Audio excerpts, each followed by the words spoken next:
Walter State? I noticed on their roster they had about like 7 or 8 D1 drop downs. Could you just sort of describe what they are and how good a competition they are? Well, first of all, just you think about what they have to go through. Like in the fall, NCAA allowed us to play 2 games, which you've never been able to do, which helps so much. Just to get out there and bounce around, see new faces, and see how your team is and where guys can play and how we play. So that's great. So they can't afford to come down here, and we can't pay them to stay overnight. You know what I'm saying? So they drove down from Tennessee this morning, played 14 innings as hard as they could, and now they got to drive back tonight and be in school tomorrow. So you think about what they have to go through. And I just went over and told their team how well they played and how they played, just how they approached the game. I mean, that team played hard. They got some great arms. And like you said, got some D1 guys that have dropped down. And it's a good team. But obviously, you know us very well. And you can see, how we played. Nothing to do with Walter State, just how we played. I mean, I don't know how many free bases. I don't even want a box score, to be honest with you. So you can keep that tonight. I don't want to see it, but it's the kind of game, if it were for a basketball game, I'd burn the tape. I wouldn't even watch film. You know what I'm saying? It's just, we walked people tonight unbelievably. I hope it's a lack of focus, which we can hopefully take care of by shrinking who you play. But there was a lack of focus tonight, in my opinion. We walked everybody, made errors. The at-bats were atrocious. We just got a lot of work to do, a lot of work. And it's nothing to do with Walter State. They're a good team, but we got a lot of work to do. Yeah, contrast. I didn't get to speak to you after the Duke game, but the contrast, where were you how were you after that evening? Totally different game. And I'm not saying anything about Duke or anything about Walter State. I'm not making an assumption on those two teams, but the focus was different. It was just, we hardly walked anybody.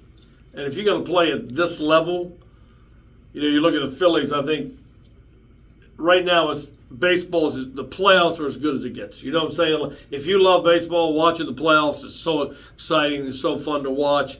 And all the teams there are good, and they're playing their best ball at the end of the year. And I think so far in the Phillies series, they've had 55 punch-outs and 4 walks against a scrappy, good Arizona Diamondback team. That's the kind of focus. If you're going to win at any level when it matters, you can't. Like I said, I have no idea how many people we walked. I know it was atrocious. Speaking on that Phillies series, so how cool is it to see both Trey Turner having great playoffs, and today Patrick Bailey was announced as a Gold Glove finalist. I did not know he was announced. Thanks for telling me that. Yeah. That's awesome. Patrick, at his young age, to be even in the big leagues is amazing, but to be a Gold Glove finalist, which from what I understand up there, he deserves. I think some people told me he might get Rookie of the Year. I don't know when the voting goes on. I don't keep up with that. But, yeah, Trey, I went to see him the other night with the Phillies, and obviously it was fun to see him and his parents. But being in that atmosphere in Philadelphia, it just shows how important sports are to some towns and some people and what it means to people. And it was just neat to be up there. But to watch him has been a lot of fun. Sam Heifel's looking more and more like his old self again. What have you seen from him this fall? Yeah, looked like just like you said, looked like his old self. And Sam's tired of all the stuff he had to go through. And whether he's dealing with pain or whatever, he doesn't say anything. He just goes about his business. And it was good to see him out there. Where does this go from here? How do you, I guess now you're done scrimmaging, how do you prep? Well, the guys want to choose up and play a Fall World Series, and we'll play that Friday afternoon, Friday, Sunday, and the last game will be Wednesday to end up the fall. But after tonight and seeing the lack of focus and how much better we got to get, I kind of want to scrap that. We're going to choose up. We got 6 captains. They're going to go pick teams tomorrow, maybe at Emilio's. That'd be a great place to go in Jimmy V's room and do it there and have boards and let them draft the team. And Tyler, if you want to go and put it on social media, that's fine. But after tonight, I'm thinking about just canceling the whole thing. Let's practice the next 6 days because I don't know. We're not ready to play anybody right now tonight. How important are these games to be able to play another team rather than just scrimmaging yourself? Man, it's good. It's good to get out there and bounce around and all that kind of stuff and to see a good team. Like I say, Walter State is really, really good.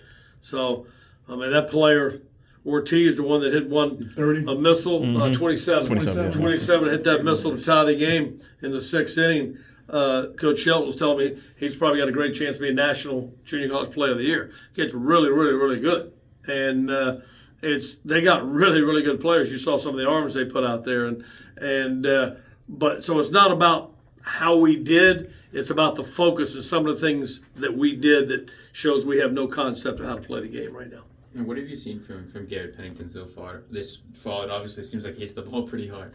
Well, he's a veteran player and comes from a good program, well-coached program up there with Lauren Hibbs, and who's a longtime coach at UNC Charlotte and an unbelievable coach. So he's well-schooled in all the things of the game, but obviously he has power and he's a competitive hitter and been around. But obviously he's gonna add something to our ball club this year. You continue to see the freshman pitchers come in the game. You talked about the lack of focus. So what else do you expect to see from them? They've been so poised. The thing these young, obviously they got good arms and they have pretty good velocity for freshmen and good pitches. But I thought Jackson into the game pretty good. I thought he had great focus. But like Cooper. I think Cooper Consiglio has a chance to be really, really good. He probably had his worst outing since he's been here. I think he had 3 walks in the 1 inning or something. And Mako was very shaky. And, so obviously, but they're 18 years old. And they got work to do. But they've been so good to this point. I'm sure Coach Chrysler is going to try to figure out where they were today because I think he's out there talking to – he wanted to know if I was going to talk to the team after. I said, absolutely not. I'm going to tell them they got school tomorrow and go to school. And I have nothing to say to him, but he was out there talking to the pitching staff, so I'm sure he had something to say. Anything else? All right, shakes. Nothing else. Yeah, I thank you for your appreciate time, y'all. yeah.